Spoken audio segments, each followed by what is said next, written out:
Hello, hello, welcome. I am Aga Byrczek. No, I'm Kamila Lęczewska. Welcome in Conversation on Body Liberation, co-financing in the project Micro-Learning from Body Liberation under the Erasmus Plus program. I am today facilitating this interview with our special guest, Hot, Fat, Aga Byrczek. Oh my God, what the introduction! I cannot believe. Okay, you should have been facilitating these conversations from the very beginning, huh? No, it will be not the same. I'm just, happy that we change places and now I can be, in Aga's body. Okay, feel it there, darling. Feel it. I'm trying. Yeah, we know each other a bit for some time. Yes, and I'm really glad that I can I can talk with you because I love to talk with you. And I would like to ask you today, tackle body liberation issues, but also knowing your field of expertise. I would like to ask you about your experiences and about how it came that today I should ask you about inclusive practices. How it happened? How it happened? It happened because if we are talking about, in general, diversity, equity, inclusion, and belonging, and it's very funny that the word belonging, which is our final aim in all those processes, came up during several conversations that you can listen in the different chapters of this podcast. I mean, accessibility, it's essential.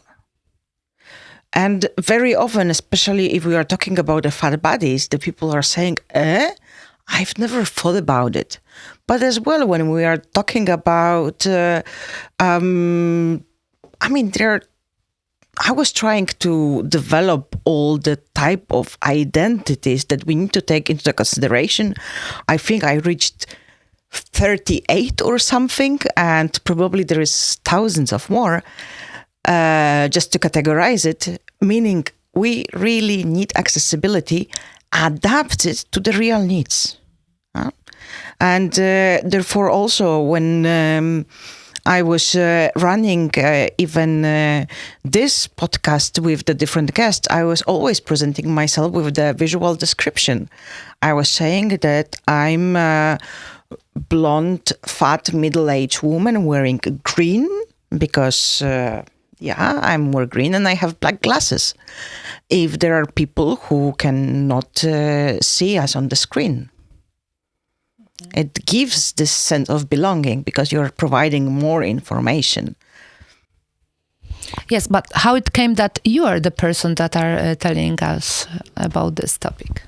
I don't know. To be honest, I don't know. It was the process. It was work in the field of starting from anti-discrimination in general, then moving to inclusion and working more and more and more. I think that I'm as well talking about it right now because recently I was as well co-authoring some publications about accessible, inclusive digital communication. I was as well working in some trainings regarding those topics. Recently as well working on the topic of disability, which is extremely complex also. So yeah, I cannot call myself expert though, because the more I learn how much I don't really know. Great, thank you. It's I would like to ask about body liberation and inclusive practices, because you tackle a lot of different fields and all of them, they are important and it's more and more. But about our movement, about body liberation, what inclusive practices you know so far? I know that probably there will be more and different, but so far, or what are that are coming to your mind right now? I mean, again, it depends who are exactly the target groups of the body liberation. Because the easiest for me is tackle it from the perspective of the fat activism. And here we are talking mainly about the architectural issues. And there is this beautiful book, Cultures of Belonging, where the author, it's basically saying how to assess if it's inclusive or not. And the criteria is if the people, when designing the place, had this group in mind. And probably they didn't. If we are going to be very practical, first of all, having the seats that big ass can fit, basically. Because if you have big ass and then armchairs or the folded chairs, which if you will, when you are buying them, there is clearly written that they can hold up to 100 kilo, and probably we can have more than 100 kilo, then it's already as well challenging to this. But as well, like architecture, bed, being, I don't know, table, everything, space in general. Shower, which is a big issue. How to enter to the shower? Impossible. Or how to move in the shower, not to touch the finger which is changing the temperature of the water, and those are in general tiny things, but very important, because if you are taking care of those elements, then you can say that you can create this feeling that people feel really welcome and that someone had them in mind. Yeah. I wanted to ask, but because that's some practices like the systemic, like architecture, which is super important, but sometimes impossible. But what do you think? I was just, like thinking, like also to mention to people when, for example, when you do some activity or when you invite someone, just to tell, listen, unfortunately, here we've got this kind of shower place, whatever, just to let people know so they will prepare. No, I don't know what kind, but, something like sometimes it's impossible, like what we can do in this situation. It is very challenging. It is very challenging, and especially when we are talking about accessibility in general. I mean, by law, the places should be accessible. Yeah. The other thing is that the law is not really considering fat bodies as the ground of discrimination. But, I don't know about the Polish law. For example, in Spain, the public building needs to be accessible for the wheelchair users. The public building needs to be accessible with the mobility issue users. So, I know that it's very difficult to find the way how to go around. But we cannot allow ourselves to make impossible the participation for everybody. Yeah. So I would say, you can tell about the shower, but in the end, if the person doesn't fit in the shower, and the person is coming, let's say, for youth exchange for 1 week, and this person will not shower for the 1 week, would this person feel comfortable? No, of course not. Yeah, but still, we have to look for something like, because I understand systematic and in political way also we should like tackle those issues, right? Yeah, it's always about looking for the solutions, because the minority groups in general, very often we are used to that there is less for us.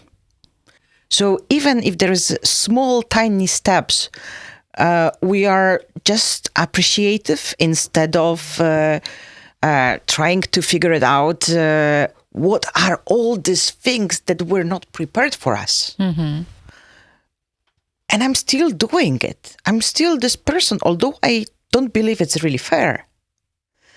But as well, I'm this person who knows the practice of the youth work and knows the fundings that very often it's challenging, and knows how many hours we need to have in order to, put the subtitles to all the visuals that we are doing, put the alt text to all the visuals in the social media. But then the point is to look for the resources that can help us also, because there are resources. What kind of resources?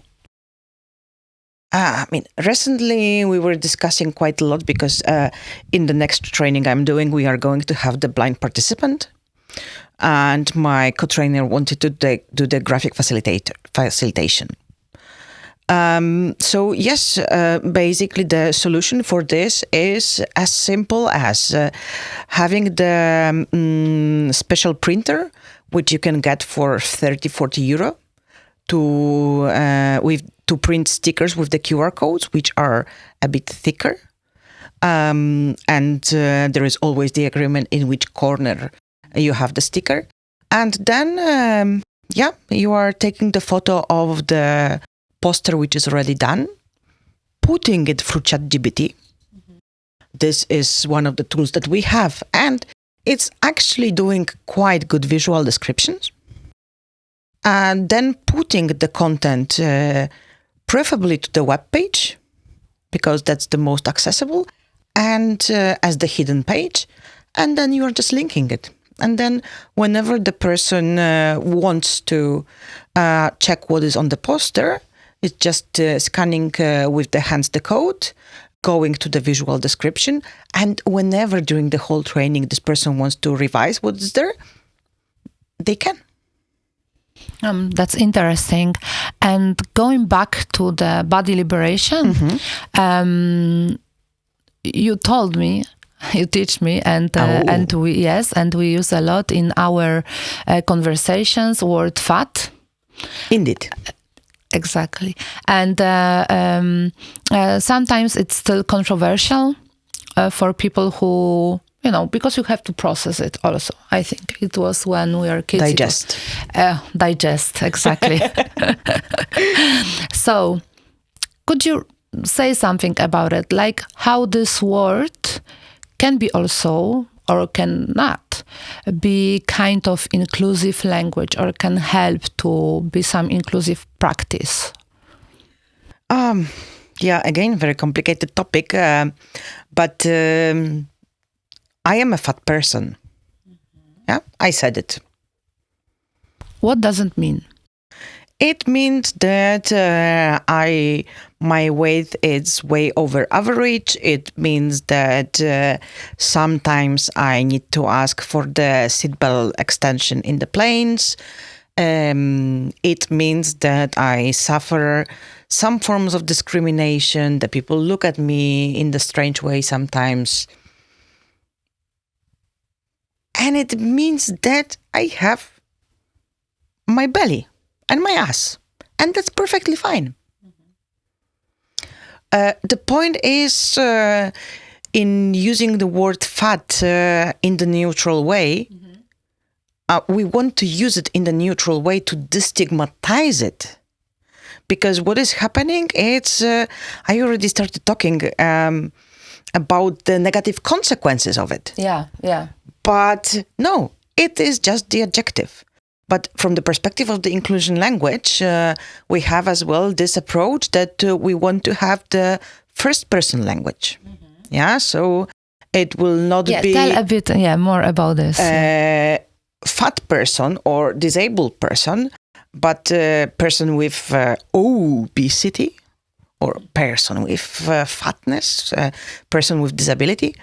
And this is as well very valid perspective, because somehow if we don't know the person, what is happening, it's when we are using the adjective first approach, we can put the person, like, put it this adjective as the most important part of the identity of this person. So if I'm doing the activities on fat activism, I'm describing myself as a fat. But maybe I don't want to discuss it 24 hours per day. Maybe if I'm going to do the project on disabilities, I don't want to discuss as well my fatness. Maybe if I'm going to the cinema with my friends or for a drink or something, I don't want to discuss it either. So I don't want to be seen only through the lenses of being fat. That's the point. Yeah. But I'm welcoming everybody who wants to use this word in the neutral way, because in the end, for me, it is something that is empowering. Yeah, and do you have some other tips for using inclusive language, especially thinking about body liberation? For me, it's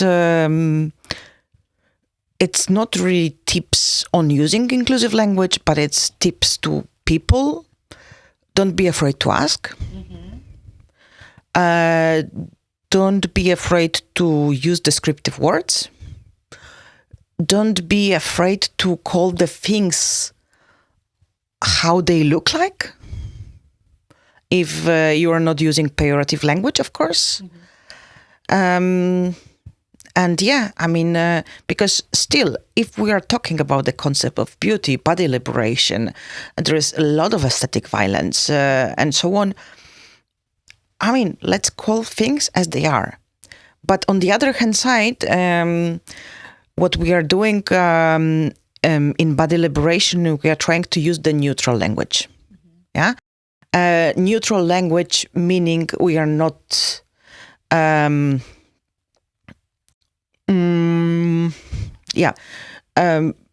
Neutral language, it's on one hand side what we've been discussing about not understanding the word fat in the negative way, but as well neutral language in the way of not discussing our bodies when it's not explicitly requested. Let's not make comments on our bodies. Let's not make the comments, looks like you gained some belly. You lost some weight as well. No. If you want to comment on the things about how the person looks like, it's, I don't know, if they have the piece of spinach in between their teeth, this, no problem. But in general, I think that commenting on our bodies is counterproductive. I just wanted to ask about your message. Like I said, you presented me the whole body liberation movement that I'm so thankful. And I imagine that also your, process in being in it is like you change and you've got new ideas, whatever. Yes. Okay, two last questions. Okay, let's go for it. So how you feel about it to be now, like in, what position do you have now? Like, what would you like more for the body liberation movement and for yourself in it? That's first question. Okay, and I will maybe answer this one. And great. Yes. I feel confused. But okay. I feel confused because of, learning so much and discussing with so many people and seeing so many approaches that there are. I feel confused even about this kind of tiny things like whom we should include into the concept of body liberation. I'm having stronger feelings that we should focus a bit more on aesthetic violence. Yes, or appearance-targeted violence. If you could a bit explain those two things. Yeah. Or one thing, I don't know. Yeah. No, it's this, like, I was trying to consult several people who are working in the fat activism in the United States if what is more correct, aesthetic violence or appearance-targeted violence, because those both terms appears and it seems like that they are interchangeable. I'm using more aesthetic violence because I'm just translating it literally from Spanish, violencia estética. Because in Spain we are working normally the fat phobia and aesthetic violence together. I mean, those things goes hand by hand. Yeah.